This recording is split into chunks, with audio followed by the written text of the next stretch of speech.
ఒకటి ఒకటంటే ఒక్క పార్టీని ఎదుర్కోవడానికి, ఒక వ్యక్తిని ఎదుర్కోవడానికి 3 పార్టీలు లేదా 4 పార్టీలు, 5 పార్టీలు, ఎన్ని రకాల పార్టీలు ఉంటే అన్ని రకాల పార్టీలు పొత్తులో ఏకమై కూటమి అని చెప్పుకొని ఒక్క వ్యక్తిని ఓడించడం కోసం, లేకుంటే అతన్ని ఎదుర్కోవడానికి కోసం ఏకమైపోయి మేము అధికారంలోకి వస్తున్నాం, ఆ కూటమి అధికారంలోకి వస్తుందని చెప్పేసి నేషనల్ లెవెల్లో ఉన్నటువంటి పార్టీల నుంచి రీజనల్ పార్టీస్ వరకు అందరూ గుంపుకూడి మేము అధికారంలోకి రాబోతున్నాం అనే డప్పులు కొట్టి చేసినటువంటి ప్రచారాలు అయితే ఈ రోజుతో ముగిశాయి.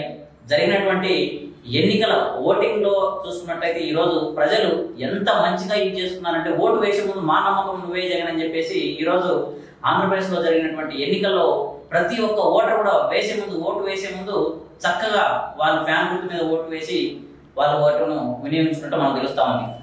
ఈ రోజు మనం చూసుకున్నట్లయితే ఏం తెలుస్తా ఉంది అంటే, నేషనల్ పొలిటికల్ సర్వేస్ అవ్వండి, లోకల్ పొలిటికల్ సర్వేస్ అవ్వనివ్వండి, ఏమి పొలిటికల్ సర్వేస్ తీసుకున్నా కూడా అధికార పార్టీకి మళ్ళీ ప్రజలు అధికారం కట్టబెట్టబోతున్నారని చెప్పేసి మనకు చాలా క్లియర్ కట్ గా తెలుస్తుంది. ఎందుకు మనకు తెలుస్తుంది అని నేను చెప్తున్నానయ్యా అంటే, ఈ రోజు అత్యధికంగా ఓటు యూజ్ చేసుకున్నది ఎవరయ్యా అంటే మహిళలు ముఖ్యంగా, అలాగే వృద్ధులు. అది కూడా ఎక్కడంటే రూరల్ ఏరియా, పల్లెటూరు ప్రాంతాలలో ఉన్నటువంటి పంచాయతీలలో, మండలాలలో ఎక్కువగా యూజ్ చేసుకున్నటువంటి ఓట్లు వినియోగించుకున్నటువంటి వ్యక్తులు ఎవరంటే మహిళలు, వృద్ధులు. అంటే మనకు అక్కడే తెలుస్తుంది మహిళలు, వృద్ధులు యూజ్ చేసినటువంటి ఓటు అంటేనే జగన్మోహన్ రెడ్డి గారి యొక్క సంక్షేమం ఎంత చక్కగా పనిచేసిందనేటువంటి విషయం వైఎస్ఆర్సీపీ పార్టీకి వాళ్ళకు అనుకూలంగా ఉందనే చెప్పవచ్చు.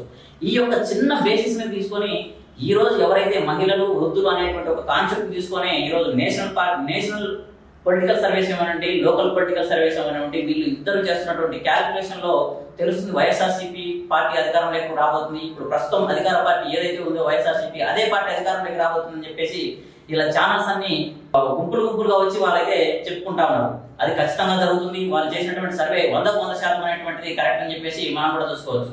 అయితే ఎందుకు ఈరోజు సినిమా ఆర్టిస్టులు, జబర్దస్త్ ఆర్టిస్టులు, సీరియల్ ఆర్టిస్టులు, కార్టూన్ ఆర్టిస్టులు వీళ్ళందరూ కూడా ఏకమైపోయి ఒక వ్యక్తిని గుంపుగా చేసుకొని వీళ్ళందరూ కలిసి ఒకే ఒక పార్టీని, లేకుంటే ఏదైతే కూటమిగా వచ్చిన పార్టీని గెలిపించుకోవడం కోసం ఇంతమంది వచ్చి తాపత్రయపడినా కూడా ఎటువంటి ఫలితం లేదని చెప్పేసి మనకు ఎవరైతే ఓటు వినియోగించుకున్నటువంటి ప్రతి ఒక్క ఓటర్ కూడా చెప్తా ఉన్నారు. ఇంకొక విషయం కూడా ఇక్కడ ఏమిటంటే అంటే, మనం గమనించాల్సింది, మనం చూడాల్సింది, ఈ రోజు ప్రతి ఒక్కరు కూడా ఏదైతే ప్రతిపక్ష పార్టీలు ఉన్నాయో, లేకపోతే ఇప్పుడు ఏదైతే కూటమిలోకి వచ్చి ఈ పార్టీలన్నీ కలిసి ఒక కూటమిగా, ఎన్డీఏ కూటమిగా ఏర్పడినాయో, వీళ్ళందరూ కూడా డెవలప్మెంట్ అంటా ఉన్నారు. అసలు డెవలప్మెంట్ అంటే ఇప్పుడు ఫర్ ఎగ్జాంపుల్ ఏదైనా ఒక నేషనల్ మీడియా కానివ్వండి, ఒక లోకల్ మీడియా కానీ ఎక్కడైనా వెళ్ళి అడుగుతున్నప్పుడు, ఒక బయట తీసుకుంటున్నప్పుడు కానీ, లేకపోతే ఒక వ్యక్తి దగ్గర ఎలా ఉంది మీ యొక్క పొలిటికల్ సర్వే ప్రకారం ఏ విధంగా ఉంది అనేటువంటి వారు క్వశ్చన్ అడుగుతున్నప్పుడు డెవలప్మెంట్ ప్రతి ఒక్క వ్యక్తి కూడా డెవలప్మెంట్ అంటున్నారు. అసలు డెవలప్మెంట్ అంటే ఏంటి? అసలు ముందు వాళ్ళకి ఆ డెవలప్మెంట్ అనే పదానికి వాళ్ళకి సరైనటువంటి నిర్వచనం తెలుసా? ఇదే డెవలప్మెంట్ అనే పదానికి ఏదైతే ప్రతిపక్ష పార్టీ అధినాయకులు ఉన్నారో, చంద్రబాబు నాయుడు గారు ఉన్నారో, ఇటువంటి విజనరీ ఉన్నటువంటి వ్యక్తి ఇన్ని రోజులు ఉప నియోజకవర్గానికి మున్సిపాలిటీ చేయట్లేదంటే తెలుస్తుంది మనకు ఎంత అభివృద్ధి అనేటువంటి పదానికి అసలు కూడా నిర్వచనం తెలియనటువంటి విషయం మనందరికీ కూడా తెలుసు. డెవలప్మెంట్ అంటే మనకు పూర్తిగా కనబడుతుంది. మళ్ళీ డెవలప్మెంట్ అంటే జనాలలో ఒక నెగిటివ్ ప్రాపగండని, ఒక వ్యతిరేకతను తీసుకురావడం కోసం ఈ యొక్క కూటమి అనేది ఎంత ప్రయత్నం చేసినా కూడా ఓటర్లు దీన్ని ఎక్కడ నమ్మలేదు. వారి గుర్తు ఎవరైతే జగన్మోహన్ రెడ్డి గారు మంచి చేశారో, వైఎస్ఆర్సీపీ పార్టీ వాళ్ళకి అందుబాటులో ఉంది, వాళ్ళకి మంచి చేసిందని చెప్పేసి వారు అందరూ కూడా ఫ్యాన్ గుర్తు ఓటేసి చాలా చక్కగా వాళ్ళ ఓటును వినియోగించుకున్నారు. మీరు ఇంకొకటి అభివృద్ధి విషయంకి వస్తే ఈరోజు మనకు కనబడతా ఉంది. అభివృద్ధి అంటే మెడికల్ కాలేజ్ రావడం అభివృద్ధి కాదా? నాడు నేడు కింద స్కూల్స్ అంత చక్కగా డెవలప్ అవడం అనేది అభివృద్ధి కాదా?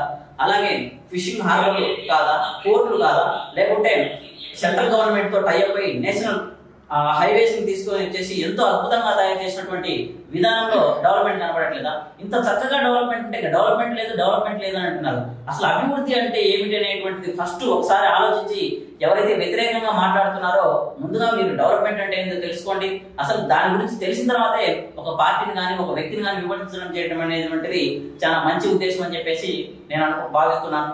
ఇంకొకటి కూడా ఏమిటి అంటే, ఖచ్చితంగా అంటే నేను ఏదో ఒక పార్టీని సమర్పిస్తున్నాను ఇంకోటి అయితే ఇవి కాదు, మనకు ఖచ్చితంగా తెలుస్తా ఉంది అధికారంలోకి రాబోయేది. ఇప్పుడు ఏదైతే అధికార పార్టీ వైఎస్ఆర్సీపీ ఉందో ఇదే పార్టీ అధికారంలోకి రాబోతుందని చెప్పేసి ఆంధ్రప్రదేశ్ రాష్ట్ర ప్రజలు వినియోగించినటువంటి ఓటును బట్టి మనకు తెలుస్తా ఉంది.